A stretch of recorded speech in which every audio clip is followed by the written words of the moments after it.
Best health packages up to 80% discount. Tirumala Diagnostics.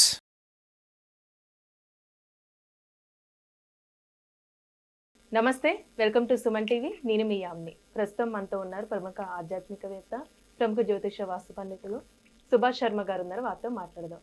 నమస్కారం గురుగారు. శ్రీమాత్రే నమః. గురుగారు, ఇప్పుడు మనకి అయోధ్యలో రామ మందిరం అనేది ప్రతిష్టాపన అనేది జరగలేదు కదా. జరగక ముందే మనకి అక్షింతలు అనేది ఇవ్వడం జరుగుతుంది. ఇలా ఇవ్వడం వల్ల ఆంతర్యం ఏంటండి? తప్పకుండా తెలియజేస్తానమ్మా. ముందుగా ప్రేక్షకులందరికీ శ్రీమాత్రే నమః, శ్రీ గురుభ్యో నమః. నమో దేవ్యై మహాదేవ్యై శివాయై సతతం నమః. నమ ప్రకృత్యై భద్రాయై నిహతాం ప్రణతాస్మిత. మీరు అడిగినట్టుగా చాలామందికి సందేహం ఉండవచ్చు. ఎందుకంటే రాముడి ప్రతిష్టాపన కాలేదు, మరి ఈ అక్షతలు రాముడి యొక్క అక్షతలు అని చెప్పేసి ఇంటింటా పంచుతున్నారు అనేటటువంటి అనుమానం చాలా మందిలో ఉంది. అయితే ఇక్కడ రాముడి యొక్క అక్షతలు అనేటటువంటి దానికి అర్థం ఏంటి అంటే గనక, అవి అయోధ్య నుంచి ఇంటింటికి వచ్చేటటువంటి అక్షతలు. మనది కర్మభూమి, అది పుణ్యభూమి. అంటే ఉత్తర భారతదేశం అంతా పుణ్యభూమితో సమానము, దక్షిణ భారతదేశం అంతా కూడా కర్మభూమితో సమానము. పుణ్యభూమి అనడానికి గల కారణం ఏంటి అంటే, రాముడు పరిపాలించినటువంటి అయోధ్య. అక్కడ ఆ అక్షతలు అనేటటువంటివి రాముణ్ణి అర్చించినటువంటి అక్షతలు. అక్కడ ఇప్పుడు నిర్మాణం జరుగుతుంది, కానీ ఇన్ని రోజుల నుంచి రాముడి యొక్క అయోధ్యలో పూజలు అయితే జరిగాయి కదా, ఇన్ని రోజులు స్వామిని అర్చించినటువంటి అక్షతలు అయితే ఉంటాయి కదా. ఆ అక్షతలనే ప్రతి ఇంటింటికి అందరూ కూడా పంపిస్తున్నారు. ఆ అక్షతలు వచ్చినటువంటి అక్షతలు ఏం చేయాలి అని అంటే గనక, అవి మనం బియ్యం డబ్బాలలో కానీ, లేదా మనము లాకర్ అని అంటాము, మనం డబ్బు దాచుకునేటటువంటి ప్రదేశం, అక్కడ కానీ చల్లుకోవాలి. లేదు అని అంటే గనక, నీకు రామ మందిర నిర్మాణం ఏదైతే కొనసాగుతుందో 22వ తారీఖు రోజున మన ప్రతిష్టాపన ముహూర్తం ఏదైతే చెప్పారో ఆ సమయంలో రాముణ్ణి తలుచుకుంటూ, లేదా అక్కడికి వెళ్ళలేనటువంటి వాళ్ళు చాలా మంది ఉంటారు, ప్రతి ఒక్కరు వెళ్ళలేరు. అలా వెళ్ళలేనటువంటి వారు ఆ అక్షతలను రాముడి స్వరూపంగానే మనసులో భావన చేసుకోండి. యద్భావం తద్భవతి.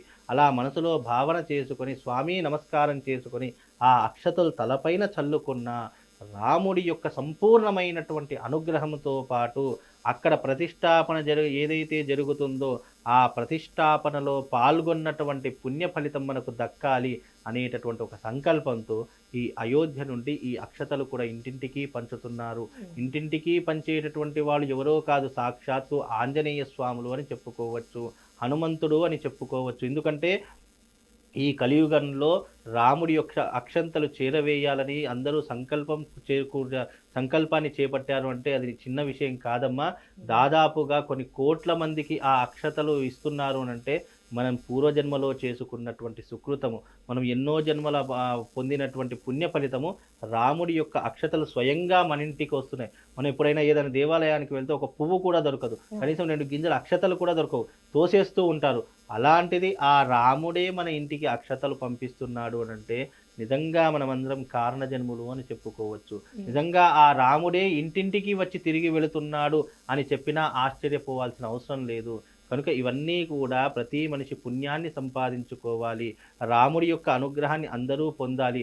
అలాగే రామ మందిర నిర్మాణంలో కూడా ప్రతి ఒక్కరూ తమ వంతు సహకారాలు అందించాలి అనేటటువంటి ఒక విశ్వాసంతో ఈ అందరికీ కూడా ఈ అక్షతలు అనేటువంటి, దానితో పాటు రాముడి యొక్క ప్రతిష్టాపన ఆహ్వాన పత్రిక కూడా ఇంటింటికి ఇస్తున్నారు.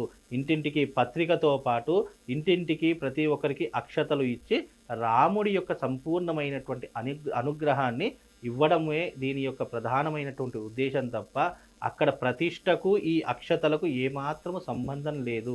ఇక్కడ రాముణ్ణి పూజించినటువంటివి, రాముడికి అర్చించినటువంటివి, ఇన్ని రోజులు ఏవైతే రాముడికి పూజలు అందాయో ఆ అక్షతలే మనకు అనుగ్రహ రూపకంగా ఆ రాముడు పంపించినటువంటివే ఈ అక్షతలు అని మనం భావన చేసుకోవాలి తప్ప, ప్రతిష్టాపన జరిగినా జరగకపోయినా అక్కడ రాముడి పాదాలపై మీద పడినటువంటి అక్షతలు మన ఇంటికి వచ్చాయంటే అంతకంటే గొప్పనైనటువంటి ఆనందం ఇంకోటి ఏముంటుందమ్మా?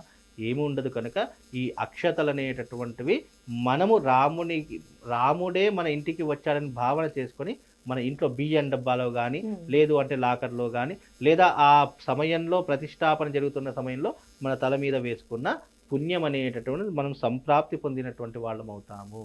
అలానండి ఇప్పుడు పెళ్లి తలంబ్రాల్లో కలపచ్చు అని అంటున్నారు. ఎందుకంటే అక్కడ మనకి కళ్యాణం జరగలేదు కాబట్టి అసలు ఈ విధంగా చేయొచ్చా? చేయొచ్చమ్మా. రాముడి యొక్క అక్షతలు అనేటటువంటివి కళ్యాణంలో ఇప్పుడు మనకు భద్రాద్రి రాముడి యొక్క అక్షతలు ఉంటాయి. అవి కూడా మనం చాలా మంది ఎస్పెషల్లీ తెప్పించుకుంటారు. రాముడి యొక్క అక్షతలు ఉంటే మా అమ్మాయి కళ్యాణం ఉందండి, మా అబ్బాయి కళ్యాణం ఉంది, దాంట్లో వేసుకుంటాము అని చెప్పేసి ఎంతో మంది కలుపుకుంటారు. అలా కలుపుకోవడం కూడా ఒకందుకు నిజానికి అది శుభాన్ని సూచించేటటువంటివి, అదృష్టాన్ని కలిగించేటటువంటివి.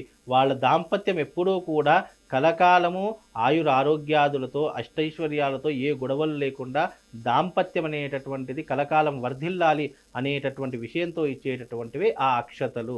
కనుక ఆ అక్షతలు అనేటటువంటివి ఆ రకంగా కలుపుకోవడం ద్వారా కూడా వాళ్ళు పుణ్యాన్నే సంపాదించుకుంటారు తప్ప అందులో దోషం లేదు, ఎలాంటి ఇబ్బంది లేదు. కాబట్టి ఈ అక్షతలు రాముడి యొక్క పేరు మీదుగా రాముణ్ణి పూజించినటువంటి విధానంతో రాముణ్ణి అర్చించినటువంటి అక్షతలే మన ఇంటికి వస్తున్నాయి. అవి ఇప్పుడు మనం ఇంటికి వెళితే చాలామంది ఏం చేస్తారంటే అప్పట్లో అంటే మా ఈ దాదాపు 20 సంవత్సరాల కింద ఏం చేస్తామంటే పత్రికలు అంటే పెళ్లి పత్రికలు అలాగే 2 కుడుకలు దాంట్లో ఒక పోక వక్క కానీ పెట్టి పత్రికలు ఇచ్చేటటువంటి వాళ్ళు. ఇప్పుడు కేవలం పత్రికలు మాత్రమే ఇస్తున్నారు. దాని మీద పెట్టేటటువంటి ఆకులు కానీ ఈ యొక్క కొబ్బరి వక్కలు ఏమి పెట్టడం లేదు. కానీ అదే సనాతన ధర్మంలో ఏదైతే విలువ ఉందో ఆ ధర్మంతో పాటు ఇంటింటికి రాముడి యొక్క ప్రతిష్టాపన ఆహ్వాన పత్రికతో పాటు ఈ అక్షతలు కూడా వచ్చినా రాకపోయినా రాముడి అనుగ్రహం మీ ఇంటికి వస్తుంది అనేటటువంటి విషయం ద్వారా ఈ అక్షతలు ఇస్తున్నారు. వాటన్నిటినీ కూడా మనం పూజనీయ వస్తువులుగా చూసి మనం దాన్ని గౌరవించడం ద్వారా మనకు మన కుటుంబానికి రాముడి యొక్క సంపూర్ణమైనటువంటి అనుగ్రహం కలుగుతుందమ్మా.